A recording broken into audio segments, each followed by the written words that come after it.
नमस्कार दोस्तों, कैसे हैं आप लोग। आई होप कि आप सब अच्छे होंगे और आपकी तैयारी भी अच्छी चल रही होगी। अब आपके बोर्ड परीक्षा का समय बहुत कम शेष रह गया, तो इस समय को देखते हुए हमने आपकी तैयारी को और बेहतर कराने के लिए आपके लिए एक चैनल बनाया गया जिसका नाम है स्टडी प्लेटफॉर्म। तो अगर अपनी तैयारी को बेहतर करना चाहते हैं तो हमारे चैनल को सब्सक्राइब करके इस चैनल से जुड़ जाएँ। तो चलिए दोस्तों, आज के इस वीडियो में हम लोग पढ़ने वाला साइंस यानी विज्ञान के कुछ महत्वपूर्ण ऑब्जेक्टिव प्रश्नों को, जो आपके एग्जाम की दृष्टि से काफ़ी इंपॉर्टेंट है। तो वीडियो में लास्ट तक बने रहिएगा और इन सारे प्रश्नों को याद करते चलिएगा। तो चलिए, हमारा सबसे पहला प्रश्न है कि विद्युत चुंबक बनाने के लिए उपयुक्त पदार्थ है। तो विद्युत चुंबक बनाने के लिए उपयुक्त पदार्थ क्या है।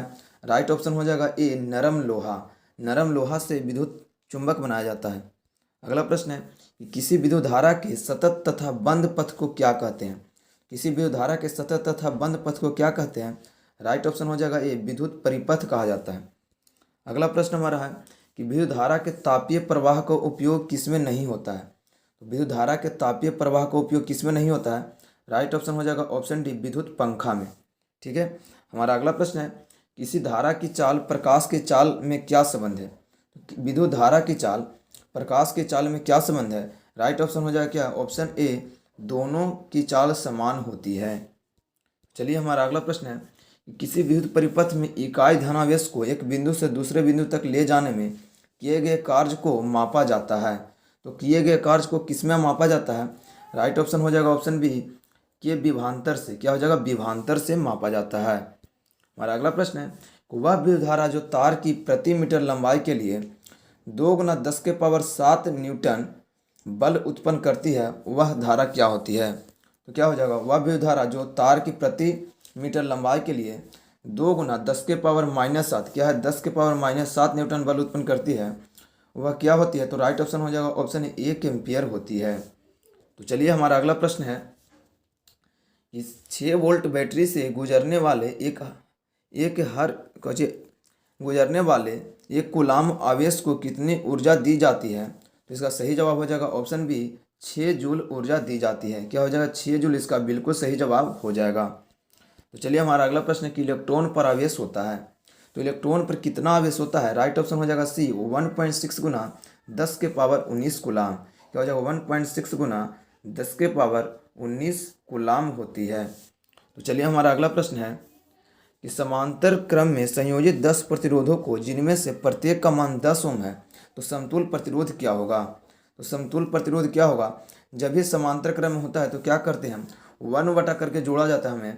तो क्या होता है, 1/r बराबर जितना भी रहता है उस सबको हम जोड़ते हैं। तो क्या हमारा आ जाएगा, तो ऊपर जैसे जोड़े तो 10 आ जाएगा और नीचे जो हम एलसीएम लेंगे वो भी 10 आ जाएगा, कट जाएगा हमारा। तो आर का मान क्या आ जाएगा, 1 ओम आ जाएगा। ऑप्शन सी इसका बिल्कुल सही जवाब हो जाएगा। अगला प्रश्न है कि अगर बैटरी से केवल प्रतिरोधकों के एक ही समय ही संयोजित हो तो स्रोत की ऊर्जा निरंतर पूर्ण रूप से किस ऊर्जा में परिवर्तित होगा। अगर बैटरी से केवल प्रतिरोधकों के एक समय ही संयोजित हो तो स्रोत से ऊर्जा निरंतर पूर्ण रूप से किस ऊर्जा में परिवर्तित होगा। राइट ऑप्शन हो जाएगा ऑप्शन बी, तापीय ऊर्जा में। तो चलिए, हमारा अगला प्रश्न है कि धातुओं तथा मिश्र धातुओं की प्रतिरोधकता बहुत कम होती है, जिसका परिसर क्या होता है। तो धातुओं तथा मिश्र धातुओं की प्रतिरोधकता बहुत कम होती है, जिसका परिसर होता है। इसका सही जवाब हो जाएगा ऑप्शन ए, क्या हो जाएगा, 1082 मीटर से 10(6) मीटर तक होती है। मतलब 10⁸ मीटर से 10⁶ मीटर तक होती है। तो चलिए, हमारा अगला प्रश्न है कि अर्धचालक का ताप बढ़ने पर उसका प्रतिरोध क्या होता है। तो अर्धचालक का ताप बढ़ने पर उसका प्रतिरोध क्या होता है। राइट ऑप्शन हो जाएगा सी, अपरिवर्तनीय रहता है।